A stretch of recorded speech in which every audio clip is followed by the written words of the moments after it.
Ajithkumar lockup மரணம் தொடர்பாக புதிய சிசிடிவி காட்சி ஒன்று வெளியிடப்பட்டிருக்கிறது. மடப்புரம் கோயில் காவலாளி அஜித்குமாரை அடித்து சித்திரவதை செய்து வேனில் அழைத்துச் செல்லும் அந்த சிசிடிவி காட்சி தற்போது வெளியிடப்பட்டிருக்கிறது.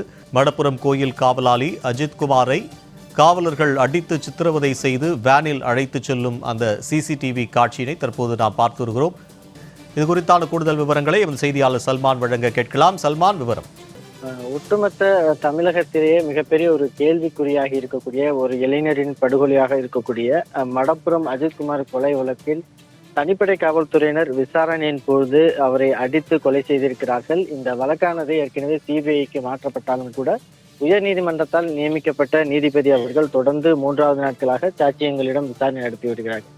இந்த அஜித்குமார் கொலை வழக்கை பொறுத்த மட்டிலும் அந்த அஜித்குமாருடைய கொலை சம்பவத்தை மறைப்பதற்காக காவல்துறையினர் பல்வேறு முயற்சிகளில் ஈடுபட்டு வருவதாக தொடர்ந்து குற்றச்சாட்டுகள் எழுந்திருக்கக்கூடிய நிலையில் அது சாட்சியங்கள் மூலமாகவே ஏற்கனவே நமது ஊடகங்களில் கூட செய்தியாளர்களை சந்திக்கக்கூடிய பல்வேறு சாட்சியங்களும் அதனை வெளிப்படுத்தி இருந்தார்கள். இந்த நிலையில்தான் ஏற்கனவே அந்த சாட்சியமாக இருக்கக்கூடிய நவீன் ஒரு அஜித்குமாருடைய தம்பி நவீன் உள்ளிட்டோர் கூட மடப்புரம் கோவிலுக்கு வருகை தருவதற்கு முன்பாகவே தனிப்படை காவல்துறையினர் அவரது வாகனங்களில் அஜித்குமாரை அழைத்து சென்று பல்வேறு இடங்களில் சட்டவிரோதமாக நிறுத்தி வைத்து அவரை இது போன்று நகையை எடுத்ததாக ஒப்புக்கொள்ள வேண்டும் என கூறி அவரை தாக்குதல் நடத்தியதாக தொடர்ந்து புகார்கள் வந்திருந்தன. அவரும் நவீனும் கூட அதை கூறியிருந்தார்.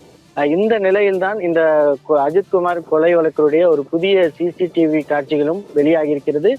அது அந்த மடப்புரம் கோவில் பகுதியில் இருக்கக்கூடிய மடப்புரம் கால்வாயில் அருகே இருக்கக்கூடிய மாணவர் விடுதி ஒன்றில் இருக்கக்கூடிய பகுதியில் அந்த சிசிடிவி கேமரா பதிவுகள் வெளியாகி இருக்கிறது. அதில் அந்த மாணவர் விடுதி அருகே இருக்கக்கூடிய புளியமர பகுதியில் அந்த காவல்துறையினர் அஜித்குமாரை வாகனத்தில் அழைத்து வந்திருக்கிறார்கள். அழைத்து வந்து ஒரு பல மணி நேரமாக அந்த பகுதியிலே வச்சு அஜித்குமாரை அடித்து துன்புறுத்தி அவர்களிடம் பல்வேறு விசாரணைகளானது நடத்தப்பட்டிருக்கிறது. அந்த சிசிடிவி காட்சிகளில் தான் நாம் பார்த்து கொண்டிருக்கிறோம். அந்த அஜித்குமாரை அந்த பகுதியில் அடித்து தாக்கியதற்கு பின்பாக சரியாக ஒரு 2:08 மணி அளவிற்காக அந்த காவல்துறையினருடைய வாகனமானது புறப்பட்டு சென்றிருக்கிறது. அந்த காவல்துறை வாகனம் அந்த மாணவர் விடுதி மடப்புரம் கால்வாயை ஒட்டி இருக்கக்கூடிய அந்த புளிய மரத்தின் பகுதியில் நிறுத்தி வைத்திருந்த போது பல்வேறு நபர்களும் நேரடியாக அந்த இருசக்கர வாகனம் மூலமாக வந்து அந்த தனிப்படை காவல்துறையினரிடம் பல்வேறு தகவல்களை சொல்லி செல்லக்கூடிய காட்சிகளையும் பதிவாகி இருக்கிறது. அந்த ஏற்கனவே அஜித்குமாரை கொலை செய்யப்பட்ட போது ஏற்கனவே நவீன்குமார் அவருடைய தம்பி நவீன்குமார் கூறியது மடப்புரம் கால்வாய் அருகே அந்த காவல்துறையினர் வாகனத்தை நிறுத்தி வைத்து அங்கும் அவரை சட்டவிரோதமாக தாக்குதல் நடத்தினார்கள் என கூறப்பட்ட நிலையில் அதற்கான ஆதாரமாக இருக்கக்கூடிய சிசிடிவி காட்சிகளும் தற்பொழுது வெளியாகி வழக்கில் மிகப்பெரிய ஒரு சாட்சியாக மாறி இருக்கிறது என்றுதான் சொல்ல வேண்டும். அந்த வாகனமானது காவல்துறை வாகனமானது அந்த மடப்புரம் கால்வாய் அருகே இருக்கக்கூடிய அரசு மாணவர் விடுதி அருகே பல மணி நேரமாக நிறுத்தி வைக்கப்பட்டிருக்கிறது.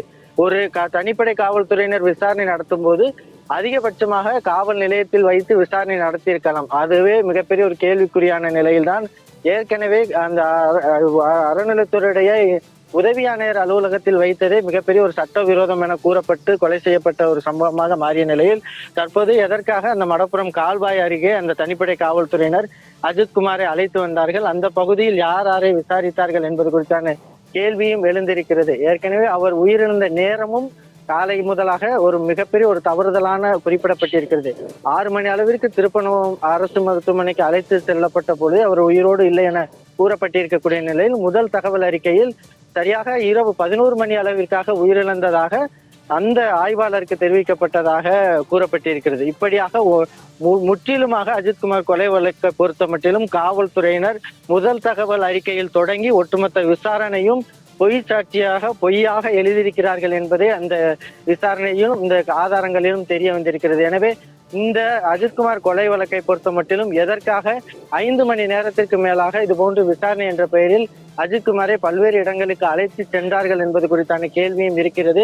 இதுபோன்று 9.5 பவுன் நகை இதுபோன்று தொலைந்த ஒரு புகாரில் இவ்வளவு பெரிய அவசரம் காட்டுவதற்கான என்ன அவசியம், இதற்கு அழுத்தம் தந்தது யார், இந்த உயர் அதிகாரிகள் யார் என்பது குறித்தான விசாரணையும் நடத்தப்பட வேண்டும் எனவும் ஒரு கோரிக்கை எழுந்திருக்கிறது. இந்த நிலைதான் நீதிபதி அவர்கள் 3வது நாளாக திருப்பவனம் அருகே இருக்கக்கூடிய நெடுஞ்சாலைத்துறை ஆய்வு மாளிகையில் சாட்சிகளிடம் விசாரணை நடத்தப்படக்கூடிய ஒரு சூழலில் தான் மடப்புரம் அருகே இருக்கக்கூடிய அந்த கால்வாய் பகுதியில் காவல்துறையினர் வாகனம் சரியாக 29ஆம் தேதி மதியம் இந்த 2 மணி வரைக்குமாக 2:08 மணி வரைக்குமாக இந்த பகுதியில் நிறுத்தி வைக்கப்பட்டு இங்கு அந்த அஜித்குமாருக்கு தாக்குதல் நடத்தப்பட்ட சம்பவம் அரங்கேறுகிறது. அதற்கான சிசிடிவி ஆதாரங்கள் தான் தற்போது வெளியாகி இருக்கிறது. ஸ்ரீதர், விரிவான தகவலுக்கு நன்றி சல்மான்.